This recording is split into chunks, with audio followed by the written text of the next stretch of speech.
My brother mocked my act of kindness. Now he is in prison, his fortune is gone, and karma served every receipt he thought he could dodge. I never imagined that my brother's true nature would be revealed through a casual act of compassion, but here we are. I am still in the process of analyzing the events that transpired last Friday. Context: I have consistently been the black sheep of the family due to my decision to establish my own path rather than participating in the family enterprise. Noah, my brother, succeeded our father, and he ensures that no one forgets it. However, I have accomplished quite a bit for myself. I am typically responsible for the cost of our family outings. Friday was intended to be a day of festivity. Noah had been boasting about a significant transaction that he had successfully completed, so I proposed that we all dine at this upscale restaurant in the heart of downtown. Noah, his wife, Isabella, and their daughter Hazel were present, as was my mother Cora. Hazel, who is 8 years old, is likely the sole authentic individual in our family, with the exception of myself. The evening began in a typical manner. Noah's typical self-importance dominated the conversation, and Isabella nodded in agreement as if he were divulging the secrets of the universe. Over the years, I have developed the ability to disregard it, instead concentrating on Hazel's narratives regarding her academic pursuits and her most recent artistic endeavor. Things began to change when our food arrived. I observed an elderly man seated on a bench outside the restaurant through the window. He was attempting to maintain his warmth in the evening chill, and he was carrying a small cart that appeared to contain all of his possessions. I have been privileged enough to be in a position where I can assist others, so I discreetly requested that our server include an additional meal in our order, their soup of the day and a sandwich, and have it packed for us to take with us. The exchange was not observed by any individual. Noah chuckled. "Are you once again assuming the role of the savior, little brother?" I chose to disregard him and proceeded with my discussion with Hazel regarding her science assignment. However, Noah was unable to relinquish it. "You know," he stated, loud enough for tables in the vicinity to hear, "it's funny how you're always trying to prove you're better than everyone else with these charitable acts. Is it because you're trying to forget when we were kids and Dad had to bail out your failed ventures?" I maintained my attention on Hazel, but she had become silent, observing the adults with that perceptive expression that children exhibit when they perceive that something is amiss. Isabella was already chuckling in anticipation of Noah's subsequent statement. The server returned with the packaged meal, and I excused myself to exit the establishment. I could hear Noah's voice echoing through the restaurant's open window as I approached the elderly man to offer him the food. "Even homeless people have more worth than you," he responded. "At least they're honest about who they are. You're just pretending you're not the same failure you've always been." The elderly man had just expressed his gratitude to me when the table erupted in hilarity. A chorus that felt as though it was drilling into my cranium was formed by my mother's nervous titter, Isabella's shrill cackle, and Noah's booming laugh. Hazel was the sole individual who maintained her silence, her eyes wide with concern and her face plastered against the window. I returned to the interior, sat down, and consumed my supper in silence. Noah continued his performance by interjecting with jokes about my charity cases, and my attempt to buy a personality. Each comment elicited the anticipated laughter. I observed Hazel pushing her food around her dish, her previous enthusiasm having been completely deflated. I withdrew my card without speaking when the check arrived. When I stood up, Noah was in the midst of another narrative regarding his business acumen. Isabella expressed her gratitude for the dinner, without even raising her head from her phone. I observed each of them, my mother, who was avoiding eye contact, Noah and Isabella, who were absorbed in their own world, and Hazel, who abruptly rose to offer me an embrace. I embraced her for a brief period of time before placing my card on the table. "The bill's paid. I need to go." That was the extent of my remarks prior to my departure. Noah was likely to erupt into another commentary regarding my dramatic exits, as I observed him rolling his eyes through the window. They are unaware that I utilize the weekend to conduct inquiries and make phone calls regarding matters that I have neglected for an excessive amount of time. Perhaps it is time to examine the extent to which my brother has been fulfilling the responsibilities of which he is so proud. I have provided more assistance to the family business than they are aware. The elderly individual was still present when I departed. He had meticulously preserved half of his sandwich by enveloping it in the paper napkin for later. He expressed his gratitude once more with a level of dignity that Noah would have been unable to comprehend. I presented him with my business card and advised him to visit my office if he required any assistance. Noah believes that one's worth is determined by the extent to which they can extract from others. He is on the brink of discovering his error. Initially, I would like to extend my gratitude to all of you for your encouraging feedback on my most recent post. Numerous events have transpired, necessitating that I disclose my findings. The situation is more severe than I had anticipated. The past 2 weeks have been intriguing. My phone has been inundated with messages from family members, each of which is more urgent than the previous one. I have not replied to any of them, with the exception of Hazel's texts regarding her art endeavors. Her suffering should not be a consequence of the adult drama. The truly intriguing aspect of the situation commenced on the previous Tuesday, when I received an email from Eliza, an acquaintance of my father who is responsible for certain administrative tasks related to the family business. The subject line was straightforward. It is imperative that we engage in conversation. I was left feeling frigid after the 2-hour video call that ensued. It transpired that my brother Noah's significant transactions were not quite as substantial as he had previously asserted. Eliza had initially observed minor discrepancies in the accounts, which gradually became more apparent. She attempted to discuss the matter with my mother. However, Cora dismissed it with her customary "Noah knows what he's doing" attitude. I discreetly perused the records that Eliza forwarded to me over the course of the subsequent few days. Noah had been systematically siphoning money from the company for years, and the pattern was evident. Additionally, it is not limited to negligible quantities. We are discussing millions of dollars in consulting fees to shell companies that appear to be connected to personal accounts. The irony? Some of those accounts were funded by my personal investments in the family business. Guess to whom Noah turned whenever he required a capital injection to finance his purported expansion strategies. Additionally, I had consistently rendered assistance, under the impression that I was contributing to our father's legacy. Isabella contacted me yesterday. I am not expressing regret, but I am inquiring as to whether I will be present at the board meeting next week. Her voice was characterized by the artificial tenderness she employs when she desires something. I allowed it to be transferred to voicemail. However, her message was quite candid. Noah says it's just a formality, but he really needs you there to sign some papers. Family has to stick together, right? Exactly. Family. She is unaware that I have already communicated with the board members. It has been revealed that Noah has been providing the board with various versions of the company's status for months, each of which has been meticulously constructed to conceal his mismanagement. Nevertheless, numerical data is indisputable. These figures also reflect a pattern of systematic fraud and larceny. The most alarming discovery was made when reviewing the timestamps of specific transactions. Do you recall the elderly individual who was standing outside the restaurant? Noah had transferred a substantial sum to an offshore account on the same day that I purchased him dinner. This sum was precisely the amount required to cover the payroll of our father's longest-serving employees. He has been mocking others for demonstrating fundamental human decency while simultaneously playing with people's livelihoods. Cora transmitted a text message this morning. Please, Benjamin, whatever you're doing, think about your brother's family. Think about Hazel. I am contemplating Hazel. I am contemplating the manner in which her father has been robbing her future while simultaneously teaching her that cruelty is permissible, as long as it is done with a sense of humor. Tomorrow is the date of the board meeting. Noah is unaware that I have already submitted a comprehensive audit report. He is unaware that Eliza has been meticulously chronicling every detail for several months. He is unaware that his idyllic existence, which is characterized by privilege and ridicule, is on the brink of dissolution. Noah sent me a text message, which caused my phone to vibrate once more. Hey, little brother? We need you at the office tomorrow. Time to step up and be part of the family business finally. What do you say? What should I say? Nothing? Not yet.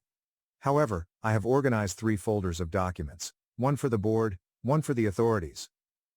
Additionally, one is designated for our mother, who will be compelled to confront the transformation of her golden child. In the remarks of my most recent post, a few of you inquired as to why I did not confront Noah at the restaurant. In reality, I have been resisting him throughout my life, albeit not in the manner that he perceived. He will comprehend the precise nature of the individual he has been disparaging for the past decade tomorrow. The elderly fellow from the restaurant? Last week, he visited my office.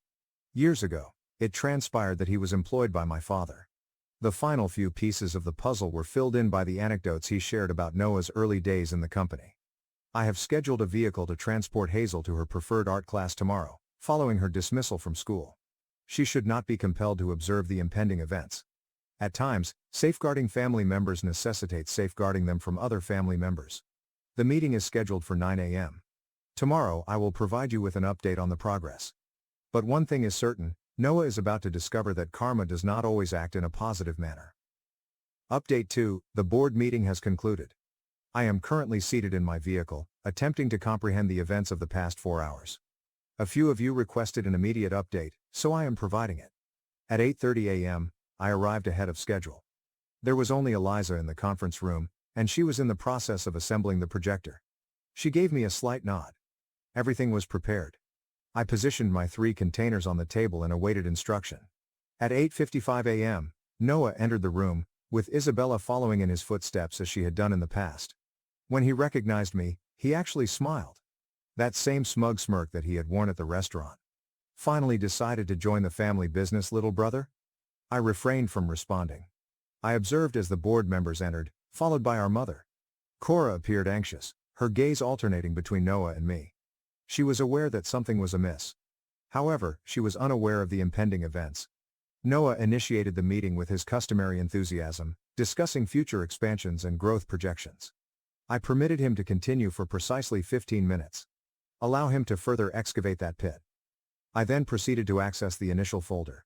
We should review these transactions from the past 3 years before we discuss expansion plans, I stated, passing copies to each board member.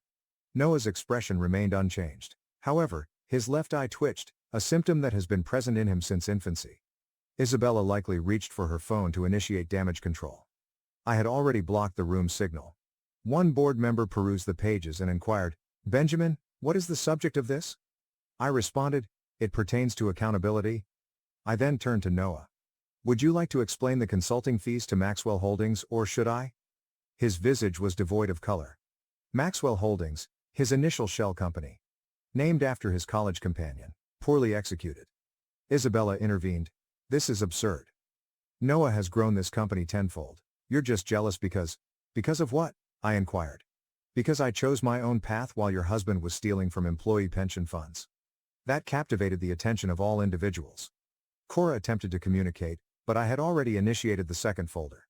3 years of systematic theft, I continued. Shell companies, fake consultancy fees, inflated contracts. But the pension fund, Noah, that's what made this criminal. "You are incapable of comprehending," Noah exclaimed, his voice quivering. "The market was volatile. I needed to cover some temporary shortfalls." "Temporary?" I extracted the bank statements. "Is that why you bought the yacht last month? To cover shortfalls?" Isabella's unwavering composure was compromised. "What yacht?" It transpired that Noah had neglected to inform his wife of his minor acquisitions. The vacation residence in the Bahamas. The offshore accounts. The debts associated with wagering. The subsequent 2 hours were characterized by a flurry of denials, accusations, and revelations. Noah employed every conceivable method. Deflection. Emotional manipulation. Even endeavoring to pin certain transactions to Eliza. However, I had documentation for each and every item. Each transfer. Each and every fraudulent contract. Everything that is false. He ultimately exclaimed, "I fulfilled my obligations." Dad would have understood. He knew business isn't about playing nice. That was the moment when Cora finally discovered her voice. "Your father," she said with quietness, "fired his own brother for taking a single unauthorized commission. He would be ashamed." Noah chuckled. It was the same cruel chuckle from the restaurant. "Ashamed?" He directed his attention toward me. "He'd be ashamed of him, the disappointment of abandoning the family business to play humanitarian. At least I stayed. At least I tried to keep his legacy alive." I opened the third folder and inquired, "By stealing from it?" "The one containing the police reports." The room fell silent. Noah's complexion underwent an intriguing gray hue. "You would not?" he murmured.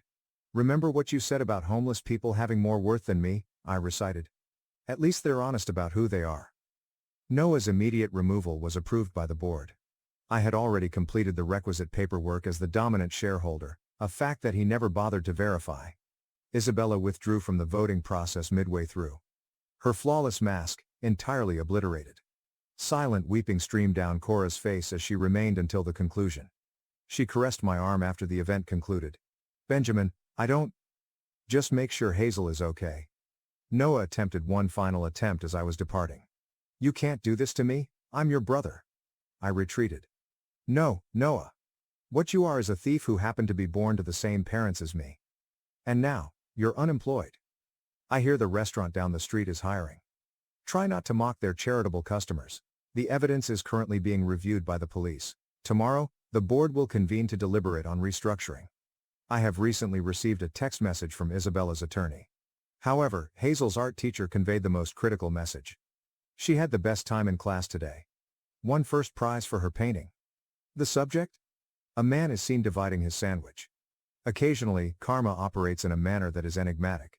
Occasionally, it functions precisely as intended. I will provide another update once all matters have been resolved. Right now, I must convene with the trustees of the pension fund. In contrast to certain individuals, I am a proponent of repaying my debts. Summing up, I have not provided an update in over a month, and I have committed to disclosing the outcome. Revenge, as the saying goes, is a dish that is best enjoyed chilled. I received mine with an accompanying accompaniment of complete destruction. We should commence with Noah. Do you recall how he consistently boasted about his business acumen? The authorities did not find it to be as remarkable as they had anticipated. Last week, they conducted an invasion of his residence. It transpired that my evidence was merely the top of the iceberg. Records of money laundering dating back 5 years were discovered. The most delightful aspect? It is likely that he believed himself to be too intelligent to be discovered, as he had taken meticulous notes of everything. 2 days subsequent to the board meeting, Isabella submitted a divorce petition. Not out of moral outrage, mind you.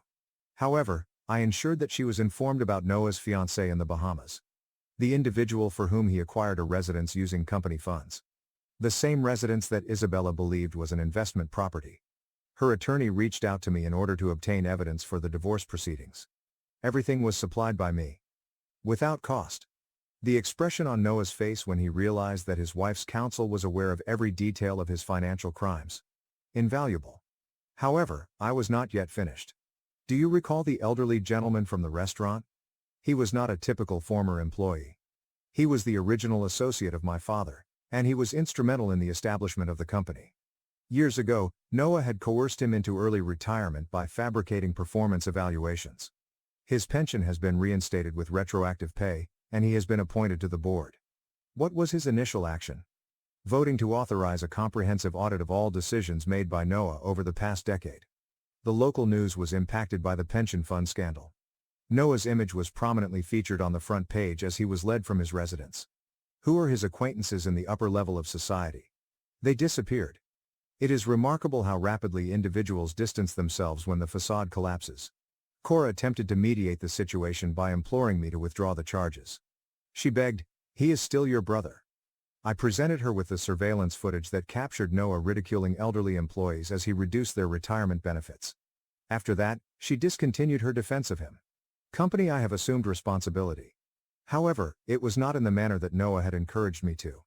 I have transformed it into a corporation that is owned by its employees. Equity is now granted to all employees who have served for an extended period. The expression on their features when they discovered that they would be shareholders, rather than mere employees. That is the embodiment of authentic business leadership. Isabella's social circle has collapsed. It has been discovered that individuals are reluctant to associate with individuals who were aware of pension fraud and chose to remain silent. Last week, her membership in the country club was terminated. It appears that they have established standards. Who knew? Noah's final attempt. Noah attempted to reach out to me via his attorney, offering to mend things if I dropped the charges. I forwarded the message to the prosecutors as evidence of attempted witness tampering. He is currently facing a sentence of 15 years, not 5. However, the genuine karma arrived yesterday. Noah believed himself to be astute by concealing funds in cryptocurrency accounts. He was unaware that I had been monitoring those accounts since the very beginning. He was unable to retrieve them from his parents' residence, where he had been residing since the divorce, as they were empty. Every penny had been transferred to a trust fund for Hazel. Regarding Hazel, she is currently residing with Isabella's sister. I have arranged for her to attend the most prestigious art school in the metropolis. Her college education will be funded by the trust fund. Noah is incapable of handling any of it. His daughter will be afforded opportunities that he is unable to control or seize. The elderly individual who initiated this entire situation? He is flourishing. I have established a foundation in his honor to provide assistance to retired employees. Who was the initial recipient? Noah's former aide, whom he terminated for excessively inquiring about the accounting.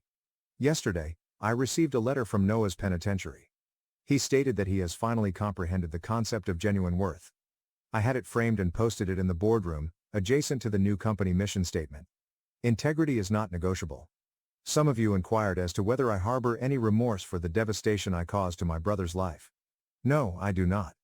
He had the opportunity to prioritize compassion over cruelty and integrity over greed for an extended period of time. He consistently selected the incorrect option. Last night, I returned to that restaurant. Seated at the same table. However, this time, I was not accompanied by my family. I was present with the elderly man, who is now a member of the board, and we deliberated on the organization's new charitable foundation. I observed an individual who appeared to be Noah's erstwhile golf partner bussing tables as we departed. Karma is a process that requires time to unfold. However, receipts are included when it arrives. This will serve as my concluding update. The organization is flourishing. Hazel is thriving in her new educational institution. And Noah? It appears that orange has become his new signature color. Occasionally, the most effective form of retribution is not merely observing an individual's downfall. It is ensuring that they have a comprehensive understanding of all the losses they experienced when they reached the nadir. My husband's ex and male tried to humiliate me for years until their almost anniversary stunt backfired and he finally cut them off for good. For reference, I, 28F, and my husband Shaw, 28M, have been married for 2 years. Shaw and I dated for 2 years before, but we'd known each other since high school. We didn't start dating for a few years after graduation. I met him at a restaurant unexpectedly, exchanged numbers, went on a few dates, and that's how we ended ourselves here, nearly 4 years later. Shaw was dating Diane, another high school girl, before I met her. She was a grade below us and had known Shaw since middle school. He and I were not really close, but we had a lot of shared acquaintances back in school, so I saw a lot of him and Diane together. After we graduated from high school, I lost touch with him because he moved to college in a distant state and we didn't see much of one another. When we finally met at the restaurant some years later, I asked him about Diane. He told me that they had split up a year and a half ago. She was the one who dumped him because she wanted different things in life and needed a break to travel the world. But she promised to come back to him someday. Which simply meant she wanted to be alone for a time, date other men without guilt, and retain Shaw as a backup plan. So, following the breakup, he remained friends with her but reduced contact. By the time we met, he'd nearly completely moved on from Diane. I had also begun to see him in a new light. He had matured much since our previous meeting in high school. Shaw and I reconnected 4 years ago and soon became friends. We still have the same laid-back relationship. He claims that is something he never had with Diane. She was continually trying to get him to chase after her because she thought it made her more beautiful. She flirted with other guys, went out with her friends without speaking to him for days, and never asked Shaw how he felt about anything. He stayed with her because he was young and stupid, and he felt obligated to make the relationship work because they had been together for so long. Another factor was that his mother, Sharon, 49F, was a major fan of Diane. Diane had met my mother-in-law numerous times while they were together. Sharon praised Diane and pretended to be someone else whenever Diane visited. According to Shaw, Diane did the same thing for Sharon, showering her with accolades and acting like a completely different person to impress her. They would chat about other people, particularly Shaw's female acquaintances, whom he despised, and sometimes even about him. Shaw's aunts and cousins. Diane is also conventionally attractive, which makes Sharon appreciate her even more. I'm not sure why that exists, but it does.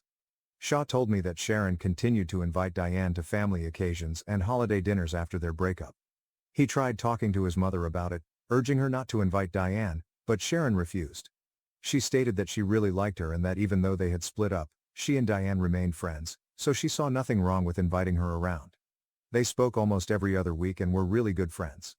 So this persisted even after I began dating Shaw and he introduced me to his family. I felt strange about it at first, and still do. But there was a reason I had tolerated it for so long. Shaw initially brought me home to meet his family for Christmas 4 years ago.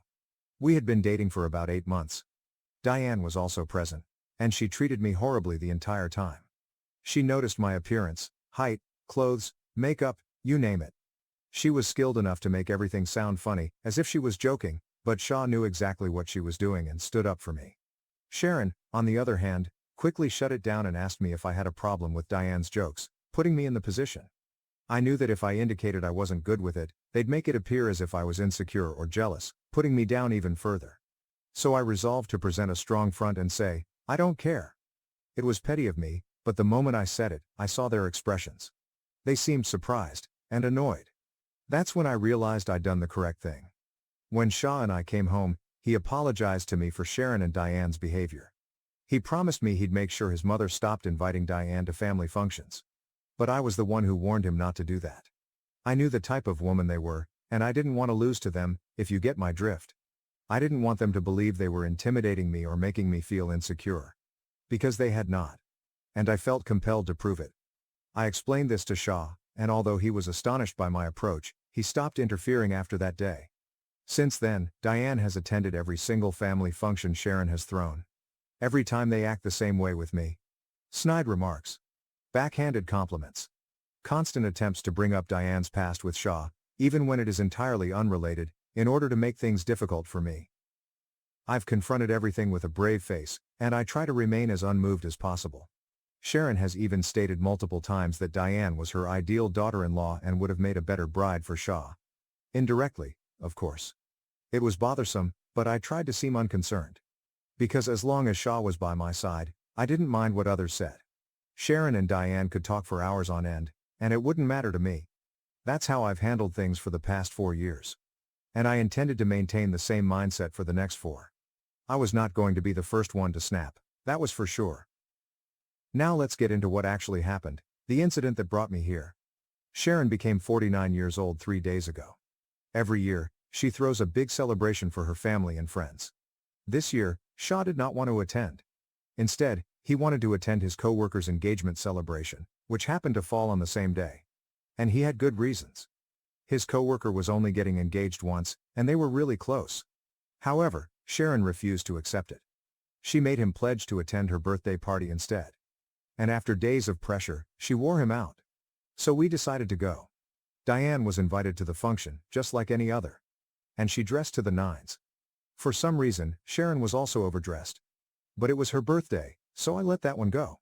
Shaw and I had agreed to leave after Sharon cut the cake and attend the engagement celebration.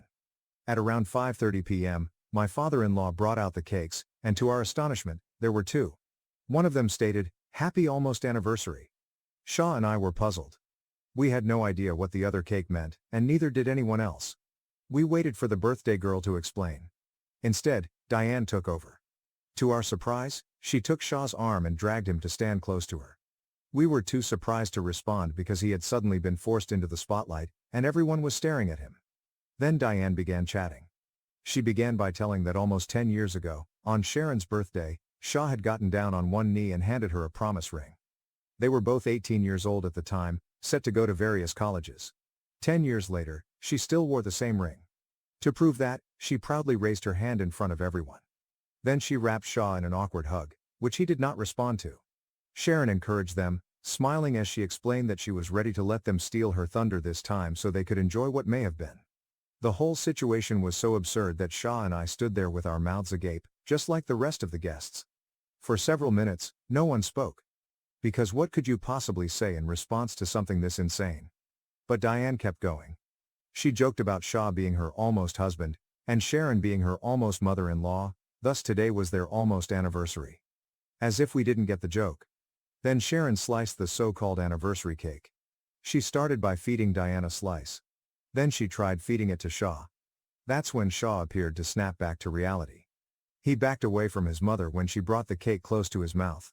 Sharon was astonished and questioned him, "What's wrong?" That's when all hell broke loose. Shaw exploded. He began shouting at Sharon and Diane, calling them out for what they had just done. Years of pent-up rage eventually spilled out, right there, in the thick of the celebration. He ripped into them, calling them shallow, ignorant, and so self-centered that they had become entirely insane. He admitted that he felt humiliated to have ever been engaged with Diane. He was even more mortified that he was biologically connected to Sharon. Because they were the trashiest women he'd ever met. I have to admit that his reaction surprised me. Shaw is normally a pretty calm guy. He rarely yells or gets furious with others. It takes a lot to drive him to the brink. But Sharon and Diane had finally finished it. With each other's assistance, of course. After shouting at them, Shaw stormed out of the party, followed by me. Instead, we took a taxi directly to his co-worker's place. I tried to talk to him in the cab, but he was clearly agitated. He said he didn't want to talk about his mother or his ex at that time. So I dropped it.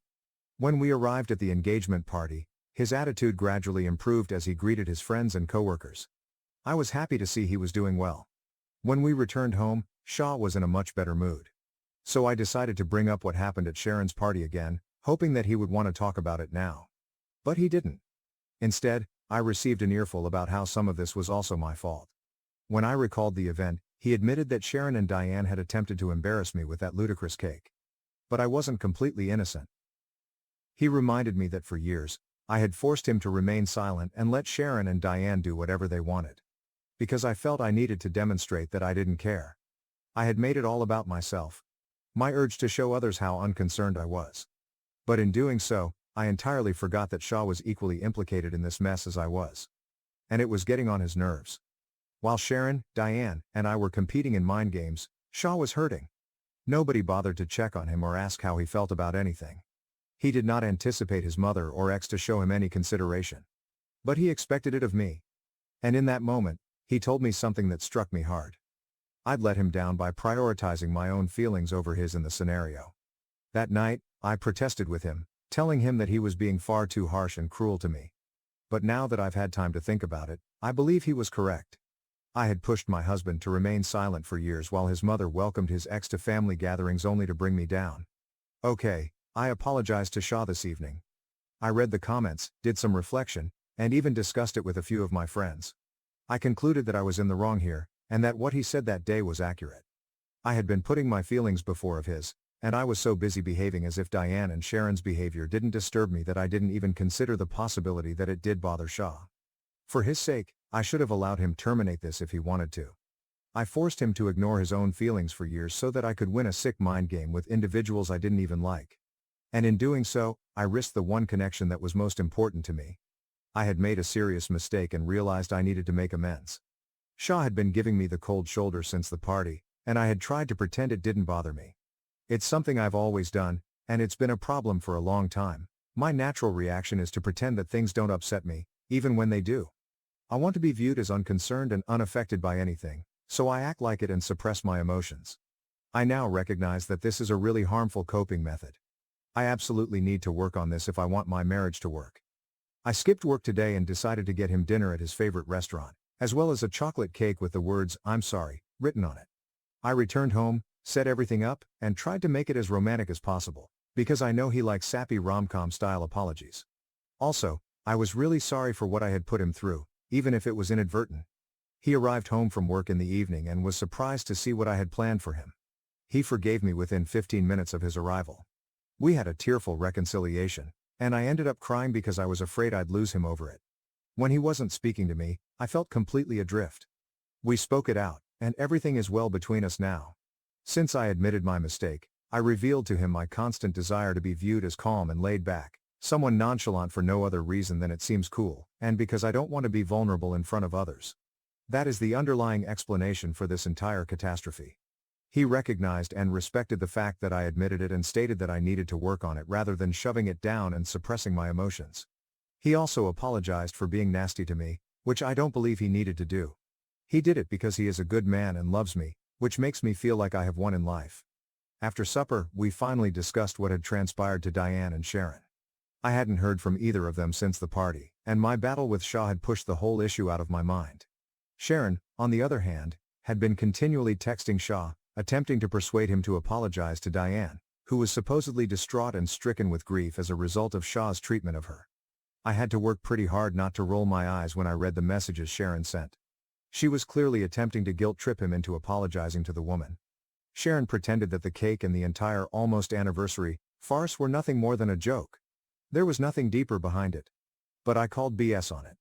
This was a married man they were pulling this scam on. Surely, they had the intelligence to recognize how improper and insulting this was towards me. They did it on purpose, since they wanted to humiliate me during the party.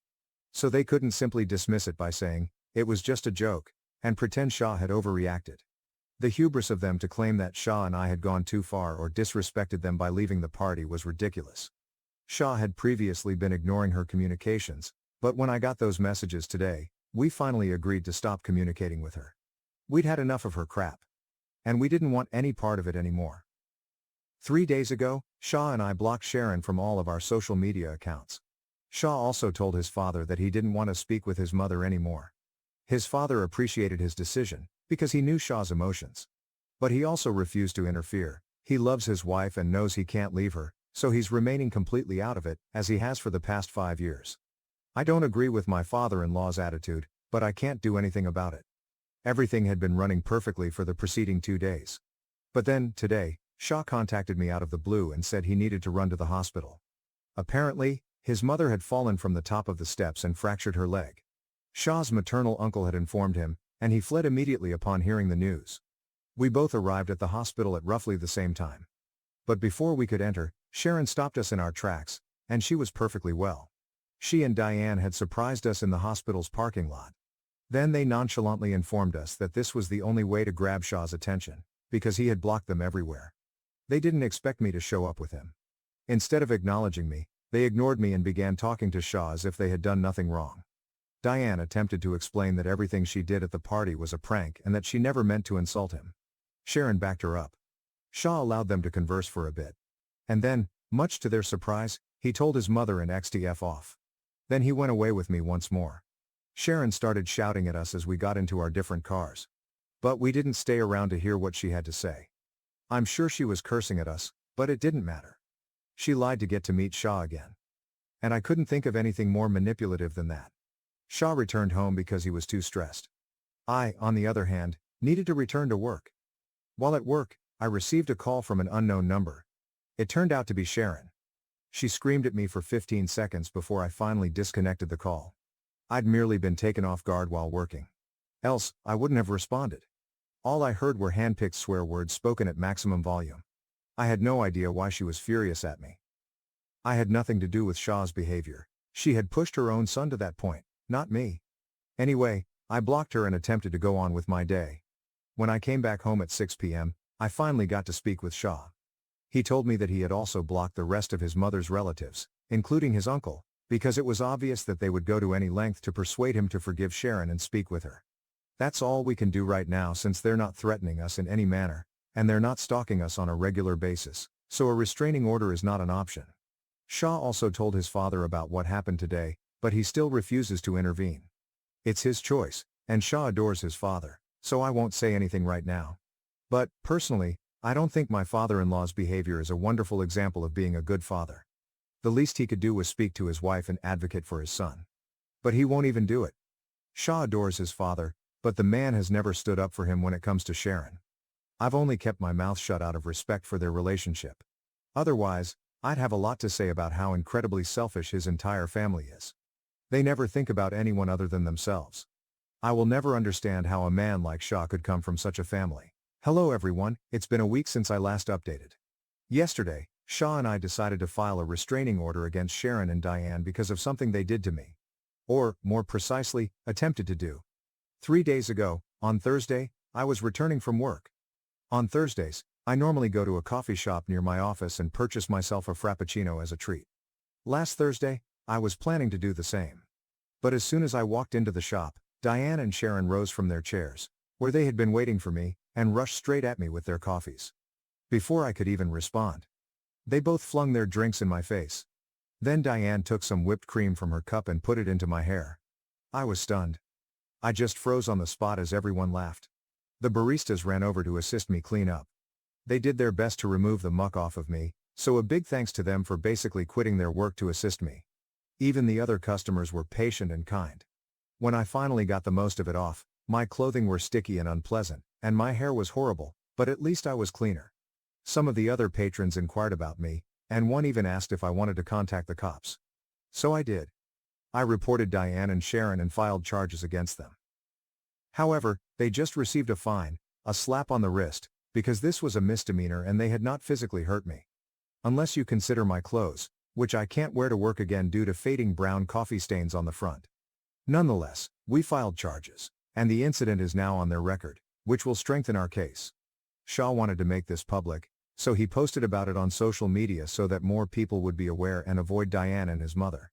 But he changed his mind when he saw I just wanted to move on from this without any further complications.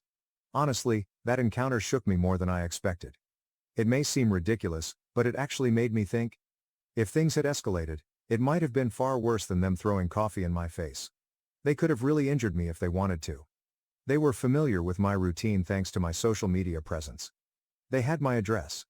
This could have gone extremely wrong. Shah and I had been considering moving since we had a good financial year. But with what occurred, we will definitely be going. We had also been thinking about having children and we're going to start trying soon. But my in-laws will never meet my children. We've also formally cut off my father-in-law, who refused to intervene even after the coffee incident. Shah got into a heated argument with him and eventually cut him off. And honestly, I am relieved. I'll never have to see or hear from these folks again.